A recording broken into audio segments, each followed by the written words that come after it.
Pemirsa, dinamika politik hingga saat ini terus bergulir. Ada wacana ataupun ada arah-arahan sinyal-sinyal di mana nanti akan ada yang bergeser gitu posisinya. Nasdem dan PKB tidak lagi akan mengusung Anies, tetapi akan bergeser masuk dalam Kimplas. Lalu bagaimana dengan nasib Anies Baswedan? Tapi ada juga kalkulasi yang mengatakan bahwa PKB dan PDI Perjuangan akan mengusung Anies Baswedan dengan Rano Karno.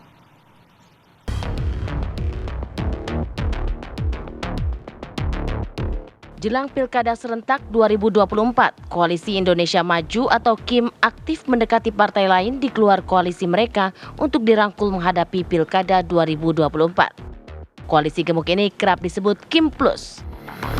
Saat ini koalisi pendukung Prabowo Subianto sedang menyiapkan Ridwan Kamil sebagai calon gubernur Jakarta serta mengajak sejumlah partai politik di luar koalisi turut bergabung.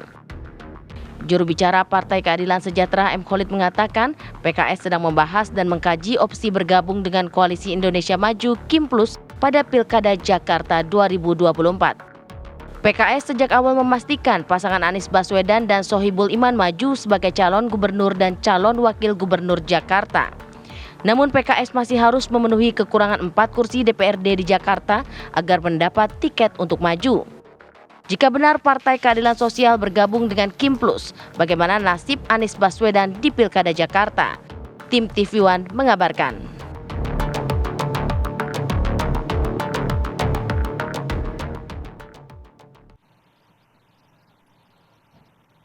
Ya pemirsa, kita coba akan bahas hal ini bersama dengan sejumlah narasumber. Kami sudah hadir di studio Apa Kabar Indonesia Pagi. Ada Kang Ujang Komarudin, analis politik Universitas Al-Azhar Indonesia. Assalamualaikum Kang Ujang. Assalamualaikum Mbak Maria, Mbak Sira. Iya, Kang Ujang nggak sendiri, pemirsa sudah bergabung sama kami melalui sambungan Zoom. Ada Andreas Hugo Pareira, politikus senior PDP, dan juga Ahmad Doli Kurnia, Waketum Partai Golkar. Selamat pagi Bapak-Bapak, Assalamualaikum.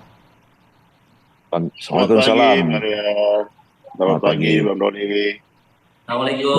Ya, saya langsung mau ke selamat pagi. Pagi Bang Doli. Baik, Pagi, ada Bang Kang Andreas. Pipin juga ya, sudah bergabung ya. Halo.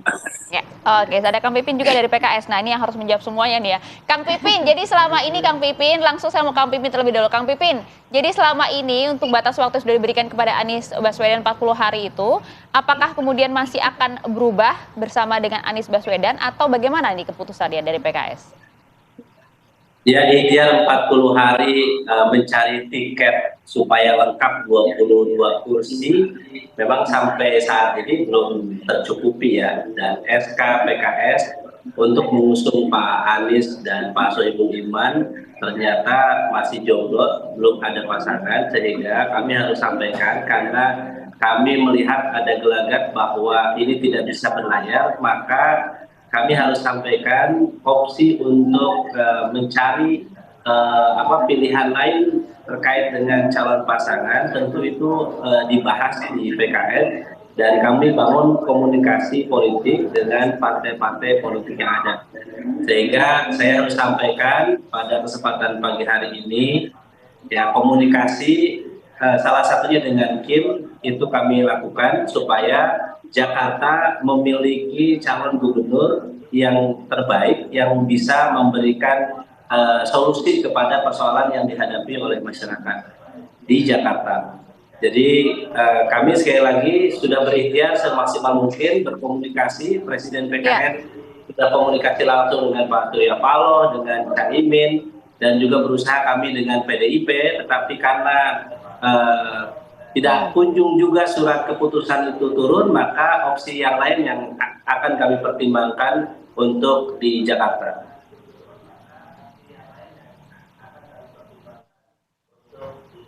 Kang Pipin, sejauh mana komunikasi yang sudah dijalin dengan KIM artinya akan meninggalkan Anies begitu?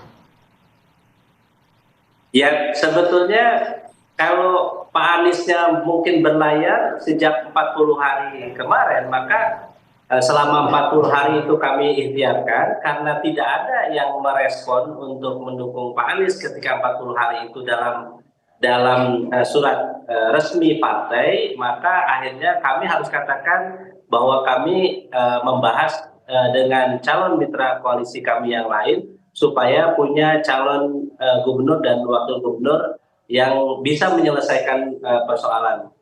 Jadi bagi kami capacity to lead dan capacity to govern yang selama ini kami cari untuk di setiap pilkada, dan salah satu opsi yang mungkin bisa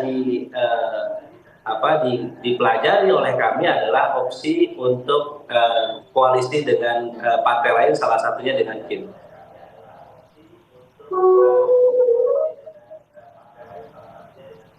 Oke, saya mau ke Bang Doli langsung. Bang Doli, betul sudah ada jalinan komunikasi dengan PKS dan hasilnya seperti apa, Bang Doli? Iya, kami kan sebagai partai politik yang mengendorse ya, mencalonkan saudara Ridwan Kamil, tentu ingin mendapatkan dukungan dari berbagai partai politik ya terhadap pencalonan Ridwan Kamil ini. Kami sampaikan ke semua partai politik yang memungkinkan untuk bisa kerjasama. Tentu pertama kali kami sampaikan ke Koalisi Indonesia Maju. Alhamdulillah mendapatkan tanggapan dan mereka memberikan dukungan. Kemudian kita juga menyampaikan ya kepada partai-partai politik yang lain, termasuk dengan PKS ya khususnya. Dan alhamdulillah mendapatkan respon positif ya. Bahkan dengan teman-teman PKS kita beberapa hari ini intensif ya.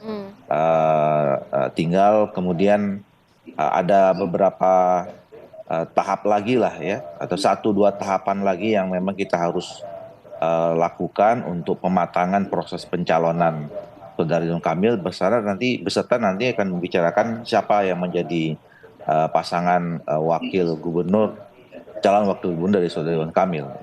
Begitu juga dengan bersama partai-partai politik yang lain yang menanggapi positif ya, menyampaikan respon positifnya terhadap pencalonan saudara Ridwan Kamil itu.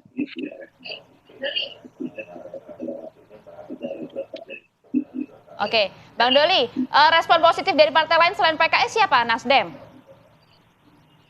Ya, kami kan menyampaikannya kepada semua ya yang memungkinkan Bang untuk Doli bisa ikut menambah kekuatan terhadap pencalonan ini. Karena kami sadar betul bahwa Golkar kan hanya 10 kursi di Jakarta. Itu pun kami bersyukur, terima kasih pada masyarakat Jakarta yang pada periode ini kembali memberikan kepercayaan kepada Golkar untuk bisa masuk menjadi salah satu pimpinan di DPRD.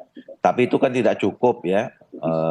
Makanya kami menyampaikan proposal saudara Ridwan Kamil ini kepada siapa. Nah, alhamdulillah semuanya ya kami sampaikan ya ke teman-teman PKS, teman-teman Nasdem, teman-teman PKB, ya termasuk juga saya beberapa kesempatan menyampaikan dengan teman-teman PDIP ya dan yang lain-lain ya. Maksudnya ini kan komunikasi yang selama ini kita jalin kan memang cukup baik kepada semua partai politik ya. Nah tinggal kan itu kembali kepada partai politik masing-masing ya. Keputusannya apa kita menghargai itu kedaulatan masing-masing partai politik.